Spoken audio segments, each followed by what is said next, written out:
This right here is what the judge is referring to. Kyle Rittenhouse pulling out the numbers of the jurors who are going to ultimately decide his fate. I want to bring in some legal analysis on that. Ken Belkin, a criminal defense attorney we've had on the show several times in the past.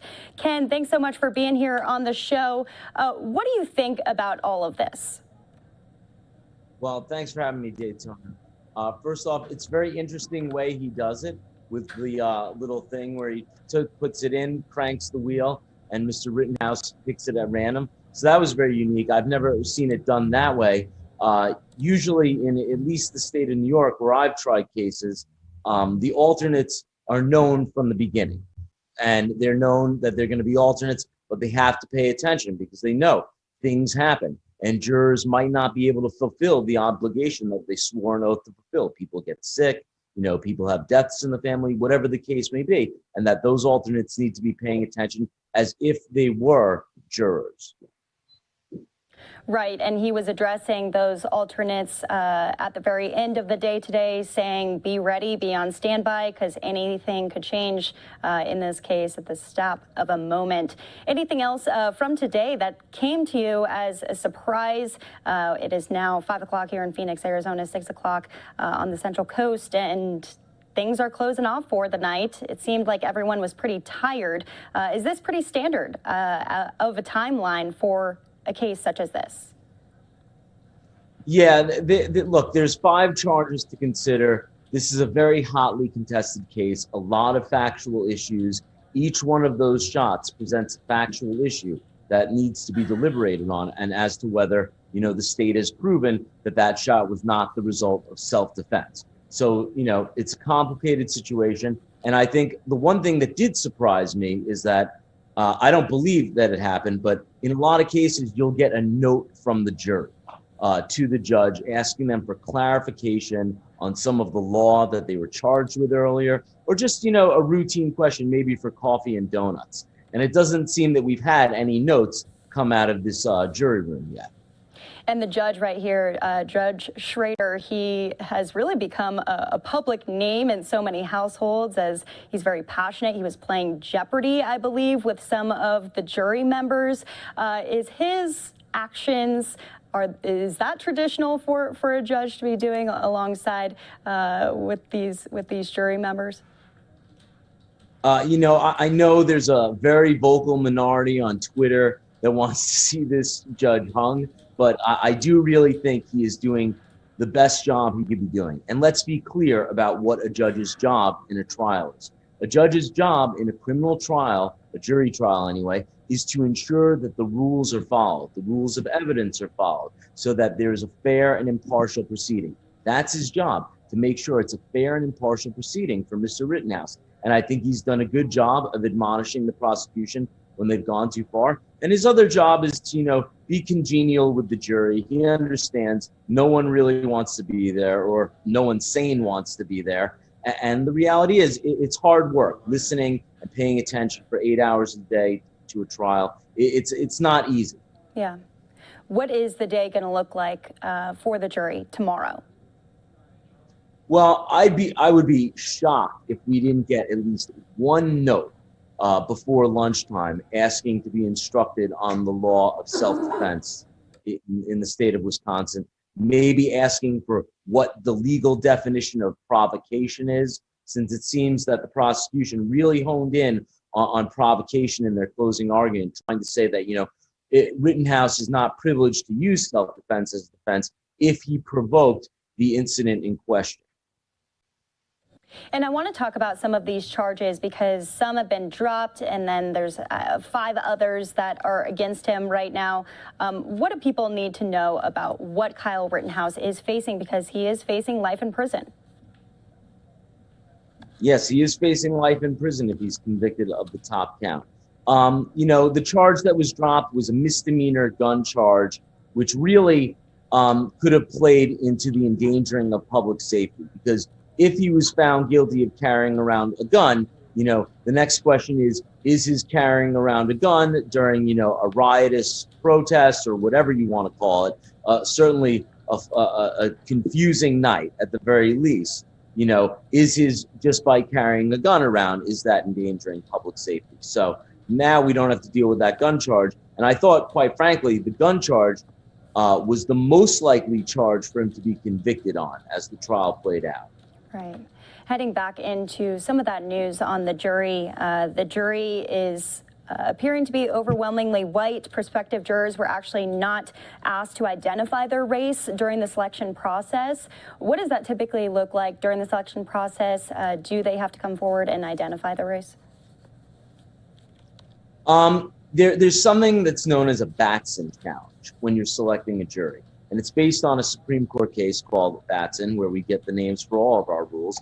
And basically it said, if you believe a party in the trial, usually the prosecution, is attempting to stack a jury or kick off people from a jury for a particular race, you raise that objection, a race, a gender, or some protected class. And, it's grounds for appeal in a case like this. I generally believe, from what I've seen, that juries tend to do the right thing. They try, they work hard, and they reach a compromise. And reflecting back on this case right now, as we just look at some of the video throughout the trial at the courthouse, what sticks out to you? What are the big highlights that you think these jury members who are sitting in a room trying to decide the fate of Kyle Rittenhouse are going to remember? I think the cross-examination of the man he shot, I forget his name is Roots. I'm going to butcher his name, so I'm not even going to try. But, it came out on his testimony that he was holding a gun and pointing it at Mr. Rittenhouse, and he was acting in an aggressive manner, and that Mr. Rittenhouse did not shoot him when he put the gun down. He basically showed that Mr. Rittenhouse was not some active shooter just picking off people randomly and indiscriminately. He was in some way trying to deter people from attacking him, which I think his testimony showed, which was interesting because he was supposed to be a prosecution witness, but I think he did a lot of damage to their case. And I think the other thing that really struck me was Mr. Rittenhouse's testimony. Certainly, I don't believe his outbursts were staged or choreographed. That seemed like genuine, real emotion. This is a 17-year-old boy who took two people's lives, and he's going to have to live with that trauma. Whether or not people believe he wanted to take their lives or not, he's going to have to live with that trauma the way any 17-year-old would.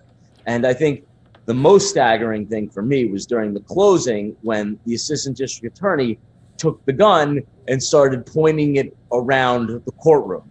That's a big no-no, and I'm pretty sure that wouldn't have went down in a New York State court. Yeah, and I think it's funny to reflect on all of these, not funny, but because you see that's what everyone is talking about from this trial, and it's those moments, the photos, the videos that were presented during the case that both the prosecution and the defense tried to utilize to initiate some sort of emotional response from the jury. And we were speaking with experts all day yesterday and reporters who were inside of the courtroom saying the jury flinched when they saw certain pictures and videos, and that makes a huge difference, invoking an emotional response, right? Yeah, absolutely.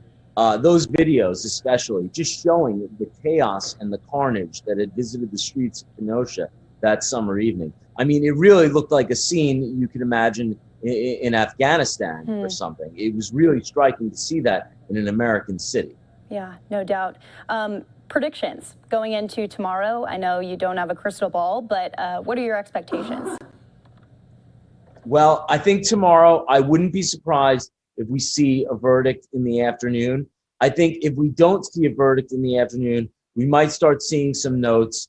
And maybe if we don't have a verdict by tomorrow, the next day, then we might start to realize that there are members of the jury that are potentially undecided, or there's a disagreement among the jurors, so they can't reach that unanimous verdict. And what you might see the judge do is bring the jury into the courtroom and apply what's known as an Allen charge. It's a jury charge taken from a seminal Supreme Court case, Allen v. United States. And what it is it's a charge where the judge sort of says, hey, jurors, both sides have incurred great expenses, both financially, emotionally, spiritually, and it's been a lot of work. And, we'd like you to deliberate a little harder. And if you're in the minority, maybe take a look if your doubt is reasonable.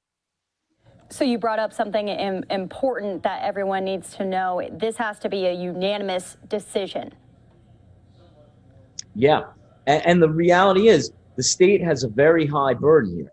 They have to prove that Mr. Rittenhouse did not act in self-defense when he committed those homicides, and they have to prove it beyond a reasonable doubt.